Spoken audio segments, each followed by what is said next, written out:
Hello student, Gargi tutorial ক্লাসে তোমাদের স্বাগত জানাই। দেখো, আজকে আমার বিষয় হলো বর্ধমান ইউনিভার্সিটি ফার্স্ট সেমিস্টার স্টুডেন্টদের জন্য যারা এমডিসিতে পরিবেশ রেখেছো তাদের একটি গুরুত্বপূর্ণ ভিডিও আজকে আমি দিয়ে দিচ্ছি তোমাদের। দেখো, তোমাদের এর আগে সিলেবাসটা আমি দেখিয়ে দিই। ইউনিট 1-এ তোমাদের পড়তে হবে প্রাকৃতিক সম্পদ, ইউনিট 2-এ তোমাদের পড়তে হবে জৈব জল সম্পদ, ইউনিট 3-তে তোমাদের পড়তে হবে মাটি খনিজ সম্পদ, ইউনিট 4-এ তোমাদের পড়তে হবে শক্তি সম্পদ, ইউনিট 5-এ পড়তে হবে টেকসই উন্নয়ন। এইগুলো তোমাদের সিলেবাস আছে। এছাড়া তোমাদের জানা আছে নিশ্চয়ই যে তোমাদের পরীক্ষাটা কিন্তু এমসিকিউ প্যাটার্ন বা ওএমআর বেসড হবে।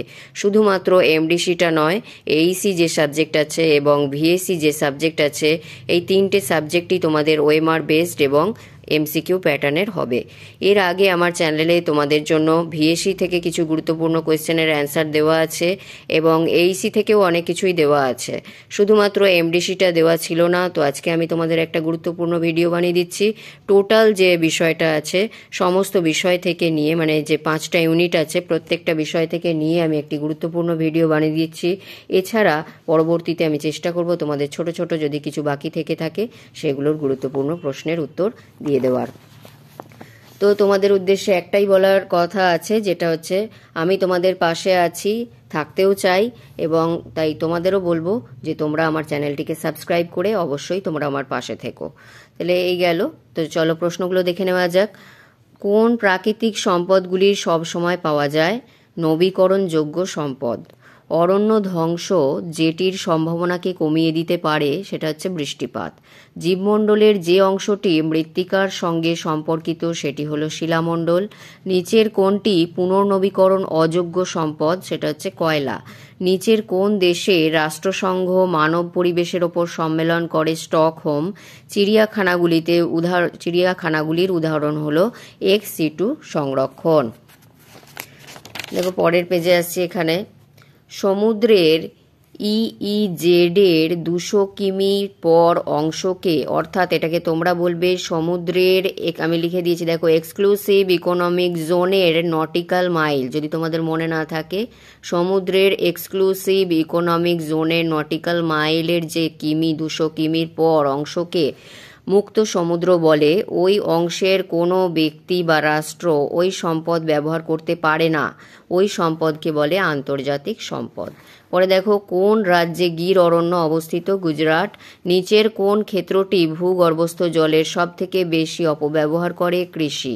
তারপরে দেখো, জাতীয় জলনীতি প্রয়োগ করা হয় 2002 সালে। জনসম্পদের সংরক্ষণ ও ব্যবস্থাপনার প্রয়োজনীয়তা কি? ওপরের সবগুলি আছে, অর্থাৎ তোমাদের সব কটাই বলতে হবে। যেমন শারীরিক বিপর্যয়ের হাত থেকে নিজেদের রক্ষা করা, খাদ্য নিরাপত্তা নিশ্চিত করা, প্রাকৃতিক বাস্তুতন্ত্রের ক্ষয়রোধ করা। এরপরে দেখো, সম্মিলিত রাষ্ট্রসংঘ স্থিতিশীল উন্নয়নের জন্য সর্বাধিক লক্ষ্যের সংখ্যা হচ্ছে 17। পারমাণবিক শক্তি পাওয়া যায় মূলত পরমাণু নিউক্লিয়াস থেকে। এরপর এখানে আসছি, দেখো, ভূতাপ শক্তি পাওয়া যায় ভূতল থেকে। সেচের সব থেকে প্রচলিত উপায় ভারতের কোনটি? সেচখাল। ভাংরা নাঙ্গাল নদী উপত্যকা প্রকল্প কোন কোন নদীর উপর তৈরি হয়? শতদ্রু বিয়াস। এরপর দেখো, ICAR এর মত অনুযায়ী কত ধরনের মৃত্তিকা ভারতে পাওয়া যায়? 7 ধরনের। একটি নির্দিষ্ট পরিবেশে সর্বাধিক যতগুলি জীবকে ধারণ করতে সাহায্য করতে পারে তাকে বলা হয় ধারণ ক্ষমতা। সর্বাধিক পারমাণবিক জ্বালানি হিসাবে ব্যবহৃত হয় ইউরেনিয়াম 235। নিম্নের কোনটি নিম্নমানের আয়রন আকরিক? ম্যাগনেটাইট। এবং একটি অধাতব খনিজ সম্পদ কি? সেটা হচ্ছে সিলিকা। এরপরে আসছি, দেখো, কয়লা উৎপাদনকারী শিলা হলো পাললিক শিলা। সৌরশক্তি রাসায়নিক শক্তিতে পরিণত হয় যে প্রক্রিয়ায়, সেটা হচ্ছে সালোক সংশ্লেষ। নিম্নের কোনটি জীবাশ্ম জ্বালানির উদাহরণ? কয়লা। এলপিজি এর প্রধান উপাদান হচ্ছে বিউটেন। তারপর দেখো, কোন গ্যাসকে মার্স গ্যাস বলা হয়? CH4 আছে, অর্থাৎ কিন্তু মিথেন। এটাকে যদি তোমাদের মিথেন বলে দেয় তাহলে আবার গুলিয়ে ফেলবে না, CH4 মানেই কিন্তু মিথেন। তারপরে দেখো, নিম্নের কোন আন্দোলন বন সংরক্ষণের সঙ্গে যুক্ত? সেটা হচ্ছে চিপকো আন্দোলন। পেট্রোলিয়াম হলো তরল সোনা। নিম্নের কোন মৌলটি ভারতবর্ষের অধিকাংশ রাজ্যের ভূমিস্থ জলদূষণের জন্য দায়ী? এটা হবে ফ্লুওরিন। তারপরে দেখো, নিচের কোন পুষ্টি উপাদান সারের মধ্যে পাওয়া যায় না? এটা হচ্ছে Fe অর্থাৎ আয়রন। আয়রন দিলে এটা অ্যান্সার করবে। আচ্ছা, ওজোন স্তর দেখা যায় কোথায়? স্ট্র্যাটোস্ফিয়ারে। তামার প্রধান আকরিক হলো কিউপ্রাইট। তারপর হাইড্রাস খনিজের উদাহরণ হলো জিপসাম। তাপ শক্তির প্রধান কাঁচামাল হলো কয়লা। জৈব জ্বালানি উৎপাদনকারী উদ্ভিদ হলো, দেখো এখানে আছে জ্যাট্রোফি এসপি। তারপরে এন্ডেমিক প্রজাতির উদাহরণ হলো নিকোবর পায়রা।